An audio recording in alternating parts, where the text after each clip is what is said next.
धर्मदास भी वार रहा ना रामानंद भी पार हुआ। धर्मदास भी वार रहा ना रामानंद भी पार हुआ। वो सर्वानंद भी अटका हुआ जिसका घमंड गुरु ने तोड़ दिया। वो सर्वानंद भी अटका हुआ जिसका घमंड गुरु ने तोड़ दिया।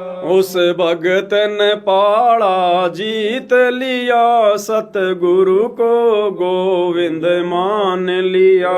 उस भगत ने पाड़ा जीत लिया सतगुरु को गोविंद मान लिया। और जो भगत अपने सतगुरु को परमात्मा मान लेगा, भगवान मान लेगा, वो फिर इस प्रकार के गंदे नाच गाने ना देखेगा ना सुनेगा। तो कहते हैं धर्मदास भी वार रहा। वार यानी इस काल के लोक में है। धर्मदास 650 साल पहले कबीर परमात्मा आए, अपनी प्यारी आत्मा को मिले, जिनको निमित्त बनाकर कबीर सागर लिखवाया। इतना बड़ा सेठ कुर्बान हो गया, अंत में जीवित समाधि ले ली, सब कुछ छोड़ दिया। कहते वो धर्मदास भी, वो भी पार नहीं हो पाया। क्यों? क्योंकि उसने गुरु को परमात्मा की नजरों से नहीं देखा। उसके हृदय में यह बात नहीं समाई कि जो काशी में मेरा गुरु है कबीर, यही सारी सृष्टि का मालिक होगा। जबकि सतलोक में भी उसने परमात्मा को देख लिया था भाई और बहनों। लेकिन हृदय में यह बात नहीं समा पाई कि मेरा गुरु ही परमात्मा है, मेरा गुरु ही भगवान है, मेरा गुरु ही गोविंद है।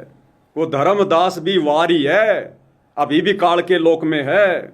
और ना रामानंद भी पार हुआ। रामानंद कबीर जी का मुंह बोला गुरु पंडित रामानंद, चारों वेदों का, गीता का, 18 पुराणों का प्रकांड ज्ञाता, जिसने सतलोक में आंखों से परमात्मा देख लिया भाई और बहनों। अंत में वो भी विश्वास नहीं कर पाया कि गुरु ही परमात्मा होगा, और इसी कमजोरी को लेकर वो भी अंत में धोखा खा गया।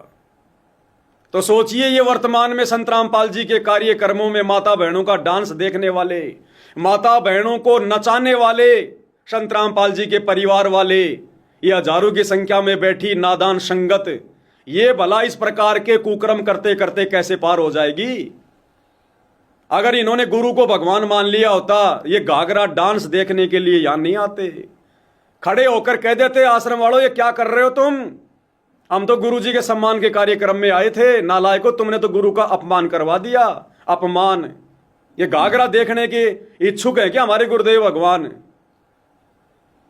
तो संगत को भी अभी तत्व ज्ञान नहीं, जो तत्व ज्ञान धर्मदास को भी नहीं हुआ, जो तत्व ज्ञान पंडित रामानंद को भी नहीं हुआ।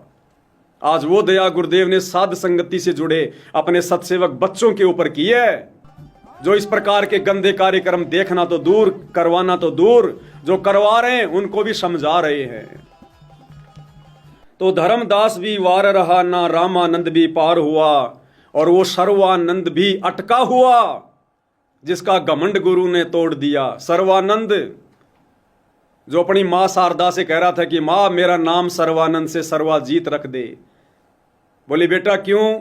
सर्वानंद क्या कोई बुरा नाम है?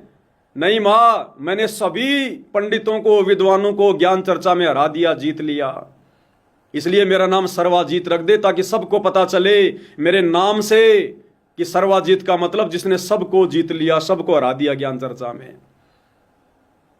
तो सर्वानंद की मां शारदा परमात्मा जी की शिष्या हो चुकी थी। बोला बेटा एक विद्वान और है, उसको हरा दे, फिर मैं तेरा नाम सर्वाजीत रख दूंगी। कौन? मेरे पूज्य गुरुदेव कबीर देव।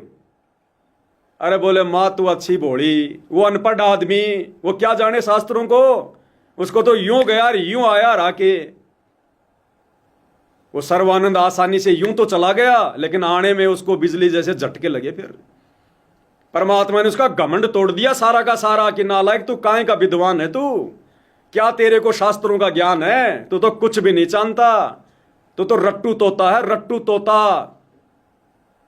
उसका घमंड तोड़ा परमात्मा ने, आंखों के सामने उसके अक्षर चेंज कर दिए। तो कहते हैं वो सर्वानंद भी अटका हुआ, और लास्ट में जब उसने गुरु से उपदेश ले लिया, फिर गुरुदेव ने सत्संग में बताया वो सर्वानंद आगे चलकर वो बिगड़ गया, वो कमाल की तरह हो गया था। वो खुद ही प्रवचन करने लग गया था, लोगों को उपदेश देने लग गया था शिष्य बनाने के चक्कर में। परमात्मा ने फिर उसको धमकाया, उसको डांटा, लेकिन भैया गुरु के दिल से उतरे जो शब्द बिहू ना होए, उसको काल घसीट ही राख सके ना कोई। एक बार जो सतगुरु के दिल से उतर गया फिर वो सर्वानंद भी आज तक अटका हुआ है। वो प्रकांड विद्वान, वो ज्ञाता जिसका गुरु जी ने घमंड तोड़ा था। और नादानो, आप और हमें गुरुदेव भगवान ने आज कलयुग की पिछली पीढ़ी में अपनी शरण में ले लिया, हमें मोक्ष मार्ग पर लाकर खड़ा कर दिया। ऐसे सतगुरु की महिमा तो आंखों में आंसू निकाल कर करनी चाहिए। अरे आंखों के आंसू से गुरुदेव के चरण धो धो के चरणामृत पीना चाहिए। ऐसे गुरुदेव भगवान की महिमा करनी चाहिए, उनको प्रसन्न करने के लिए। परमात्मा कहते हैं शीश उपाड़े भूमि धरे, ऊपर मच के पांव, कबीर का घर शिखर में तेरी गरज पड़े तो आओ। गुरुदेव कहते हैं सतलोक के लिए इतना सस्ता सौदा नहीं है, इतना आसान मत समझ। ये कोई बरवाड़े का बस स्टैंड नहीं है जो तू सतलोक चला जाएगा। गुरुदेव कहते हैं मेरे सतलोक के लिए अगर तू अपने हाथों से अपनी गर्दन काट के अपने पैर के नीचे रखकर मुझे प्रसन्न करना चाहिए तो नहीं हो सकता। और आज हमें सहज में परमात्मा सतलोक ले जाने के लिए आया हुआ है, हमें तैयार करवा रहा है। और ऐसे सतगुरु के कार्यक्रम में हम ये किराए की लड़कियां ला के दुनिया का मनोरंजन करवा रहे हैं, खुद का मनोरंजन कर रहे हैं।